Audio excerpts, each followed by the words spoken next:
آسمان کی قسم جس میں برج ہیں اور اس دن کی جس کا وعدہ ہے، اور حاضر ہونے والے کی اور اس کی جس کے پاس حاضر ہوتے ہیں، کہ خندقوں والے ہلاک کر دیے گئے، یعنی آگ کی خندقیں جس میں ایندھن جھونک رکھا تھا، جبکہ وہ ان کے کناروں پر بیٹھے ہوئے تھے اور جو ظلم وہ اہل ایمان پر کر رہے تھے ان کا نظارہ کر رہے تھے،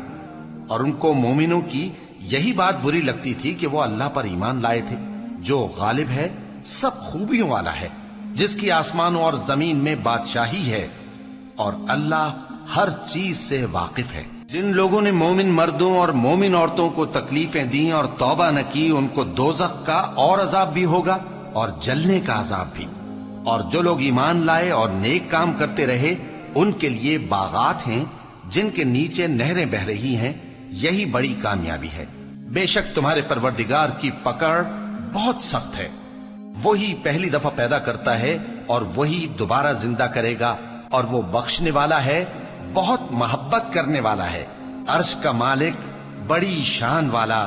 جو چاہتا ہے سو کر ڈالتا ہے۔ بھلا تم کو لشکروں کا حال معلوم ہوا ہے، یعنی فرعون اور سمود کا؟ اصل بات یہ ہے کہ کافر مستقل جھٹلانے میں لگے ہیں، جبکہ اللہ بھی ان کو ہر طرف سے گھیرے ہوئے ہے۔ یہ کوئی معمولی کلام نہیں، بلکہ یہ قرآن عظیم الشان ہے، لوح محفوظ میں لکھا ہوا۔